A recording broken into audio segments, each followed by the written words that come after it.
be no militant organizations in Pakistan. So I need to give you this background and to what I'm going to say later on. And secondly, we started mending fences.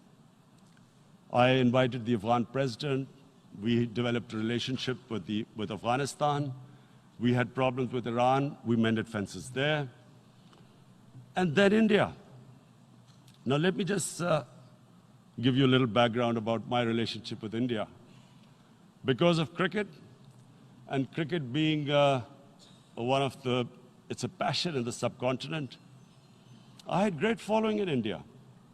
I have friends in India, and I loved going to India.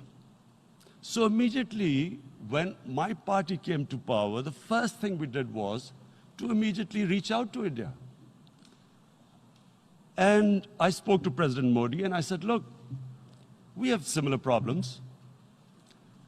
Climate change, poverty, let's get together. Let's resolve our differences through trade. Let's build a relationship on trust. Prime Minister Modi told me that, there were terrorist attacks from Pakistan.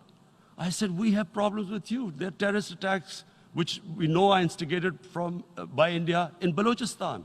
We caught a spy, Kulbhushan Yadav, who admitted what the sabotage going on in Karachi and Balochistan. So we said, look, let's leave that behind. Let's move forward. Our main priority should be our people. The highest number of poor people live in the Indian subcontinent. Unfortunately, didn't make any headways. Our foreign ministers were supposed to meet on this in the UNGA last year. India cancelled it. We thought that it's their election coming up. It's a nationalist, ultra-nationalist party. It doesn't want to cozy up to Pakistan. So we thought, okay, we'll wait till the elections.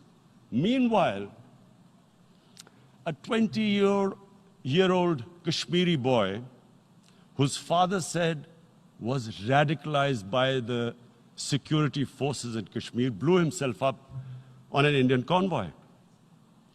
Immediately, India blamed us. I spoke to the Indian public on television. I said, if you give us any iota of proof, we will immediately take action, because we've clamped down on these groups. Rather than sending us any proofs, they sent their jets in, they bombed us. We retaliated. A jet, 2 of their planes were shot down, 1 pilot bailed out in Pakistan. We immediately returned the pilot, saying that, look, we do not want any escalation. Rather than taking that as a peace gesture, the entire campaign, almost the entire campaign of Mr. Modi in the election was how he had taught Pakistan a lesson that jets had killed 350 terrorists.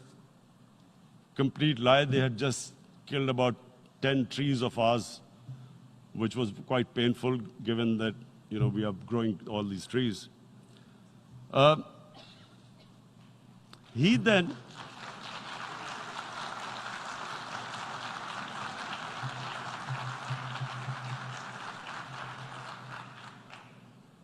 the election campaign, Mr. Modi used words like, this is just a trailer, the movie is about to start. I went into Pakistan and taught them a lesson. This was the election campaign. Okay, so we thought, us politicians make all these statements to win elections. So, okay, after elections, we'll get back to our normal relationship. Well, the moment the elections ended, we approached India, no response, but then we discovered they were trying to push us in the FATF blacklist to bankrupt us. That's when we realized there was an agenda. And that agenda became obvious on the 5th August when India went against 11 United Nations Security Council resolutions, which say that Kashmir is a disputed territory, and the people of Kashmir have the right of self-determination. They went against that. They went against Simla Accord, which is about bilateral, sorting out our differences through bilateral means, went against that. They actually went against the Indian Constitution. Illegally, they revoked Article 370, which gave Kashmir the special status. They got an extra 180,000 troops there. Total number of security forces in Kashmir now are 900,000. And they put 8 million people of Kashmir under curfew.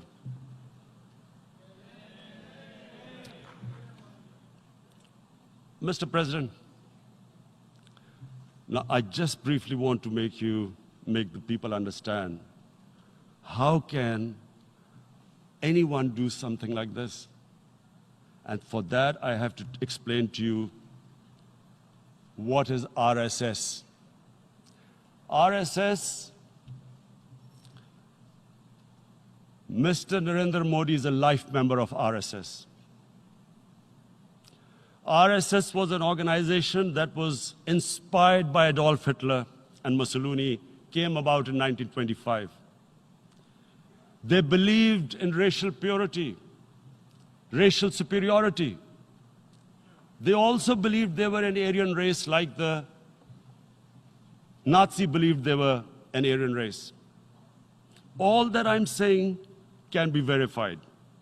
This is the time of information revolution. You can Google all this, what I'm saying. But it is very important for me to explain this to you so you know what is happening in India. This RSS believed in the ethnic cleansing of Muslims from India. At one point, there was racial superiority of the Hindu race. Secondly, it was hatred for the Muslims and for the Christians, because they believed that this golden age of Hindu civilization was stopped because of Muslim rule centuries back and then the British rule of India. So it was racial superiority and hatred for Muslims and Christians. This is openly stated.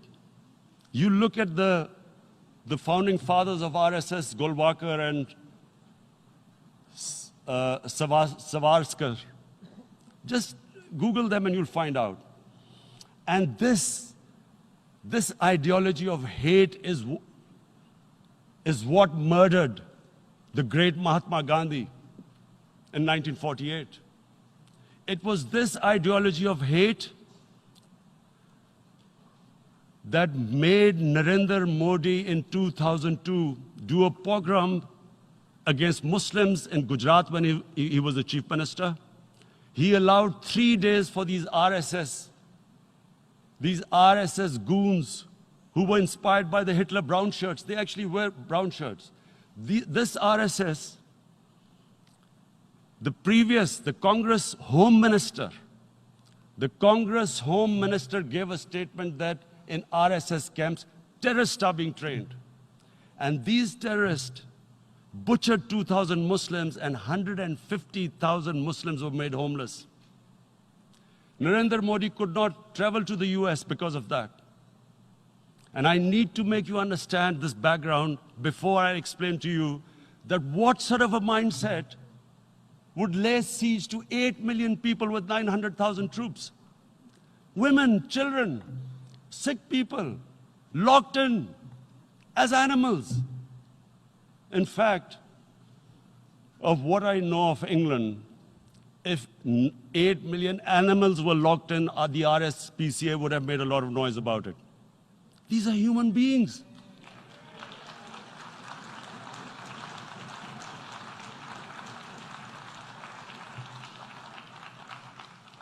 And Mr. President, what comes with racial superiority, these illusions of Aryan superior race, is arrogance. The two go together. And it's arrogance that makes people make mistakes and do stupid things. Cruel things like what Narendra Modi has done. It's sheer arrogance. And it's arrogance that has blinded him from the fact that what is going to happen when the curfew is lifted? Has he thought about it? This hasn't been thought through. What is he going to do when he lifts the curfew? Does he think that people of Kashmir will quietly accept the status quo because India has changed the constitution and taken away the special status? They'll accept that?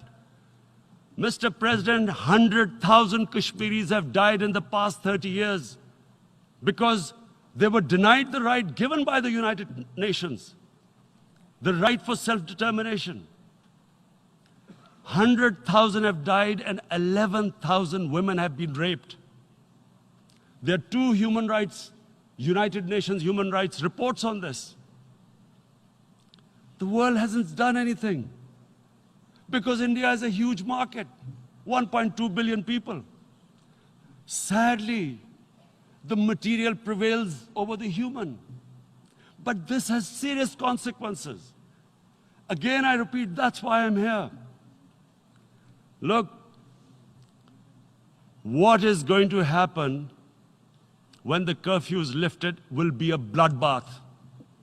The people will come out. There are 900,000 troops there. They haven't come to, as Narendra Modi says, he's done this for prosperity of Kashmir. This is supposed to be for the development. These 900,000 troops, what are they going to do when they come out?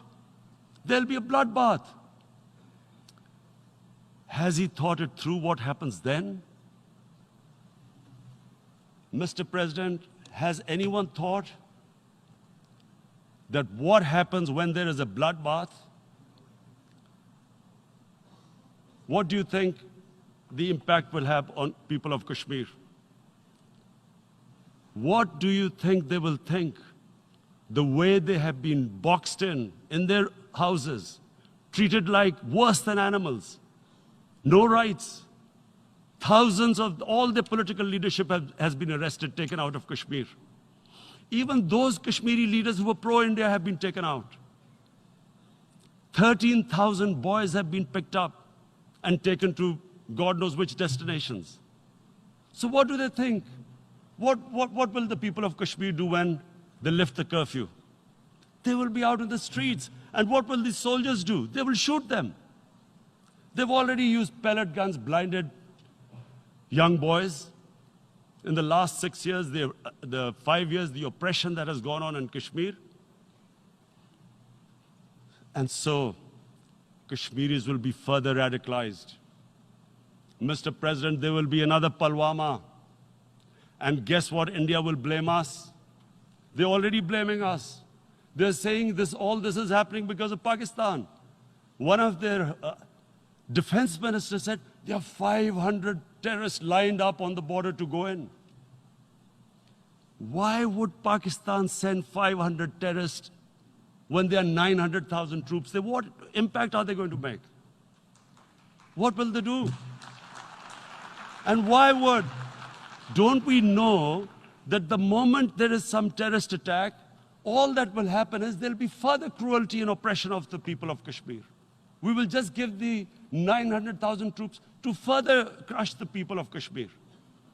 And then we'll give the Indian government an excuse that, look, Pakistan is a terrorist state, and this mantra that has gone on, Islamic terrorism.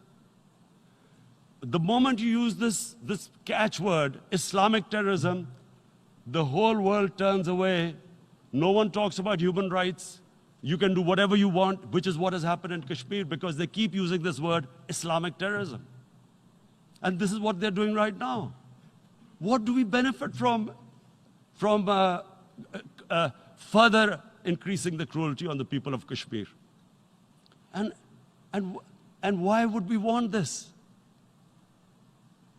But there is no other narrative left for India.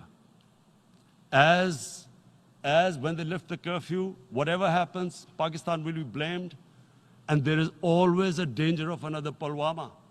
They might come and bomb us again, and then another cycle might start. And what does Narendra Modi think that 180 million Muslims of India are thinking right now? Aren't they watching these Kashmiris stuck inside for 55 days they've been stuck in? Aren't they watching? What do you think?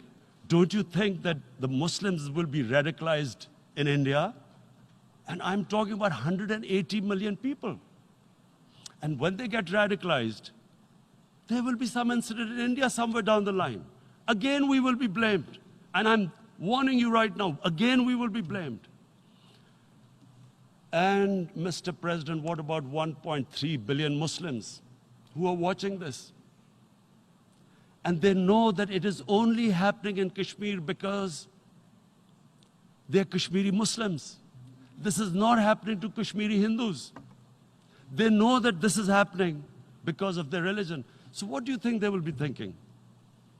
What do you think the Jewish community would think if there were, forget 8 million, 8,000 Jews stuck like this?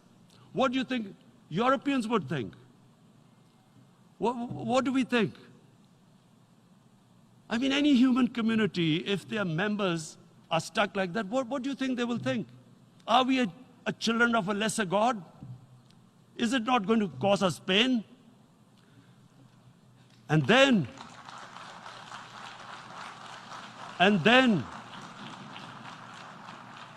I'll tell you what will happen. People will, in the 1.3 billion Muslims, someone will pick up arms. I know we've been brought up with films, Western films. This good, decent guy doesn't get justice. He decides to pick up a gun and start seeking justice. There was a film made in New York, famous film called Death Wish. This guy gets mugged by and his family, his wife gets killed or something. He can't get justice. He picks up a gun and he goes around shooting muggers. And the whole cinema cheers him on. So what do you think the Muslims are thinking right now? If there is a bloodbath, there will be Muslims becoming radicals, not because of Islam, but because of what they will see, that there's no justice when it comes to Muslims. There were Rohingya Muslims, Myanmar, who are, God knows, almost 1 million people out, ethnic cleansing. What was the response of the world community? So what do you think will be the response of 1.3 billion Muslims? I picture myself. I'm in Kashmir. I've been locked up for 55 days. I have heard about, and there are rapes, Indian Army going into homes, soldiers. Would I want to live this humiliation? Would I want to live like that? I would pick up a gun. You're forcing people. You are forcing people into radicalization. When people lose the will to live, what is there to live for? And this is what, if you can do this to human beings, you are actually radicalizing people. And so, Mr. President, I want to repeat here, this is one of the most critical times. There will be a reaction to this. Pakistan will be blamed. 2 nuclear-armed countries will come face to face like we came in February. And before we head in that direction, the United Nations has a responsibility. This is why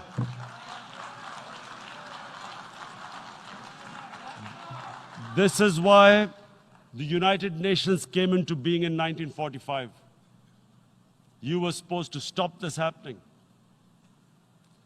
I feel we are back to 1939, Munich. Czechoslovakia has been taken, annexed. What is the world community going to do?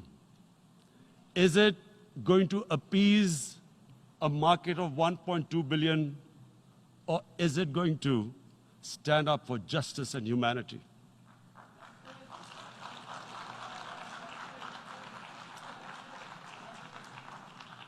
If this goes wrong, you hope for the best, but be prepared for the worst. If a conventional war starts between the two countries, Mr. President, if a conventional war starts, and anything could happen, but supposing a country 7 times smaller than its neighbor is faced with the choice, either you surrender or you fight for your freedom till death, what will we do? I ask myself this question. And my belief is, La ilaha illallah, there is no God but one. And we will fight. And when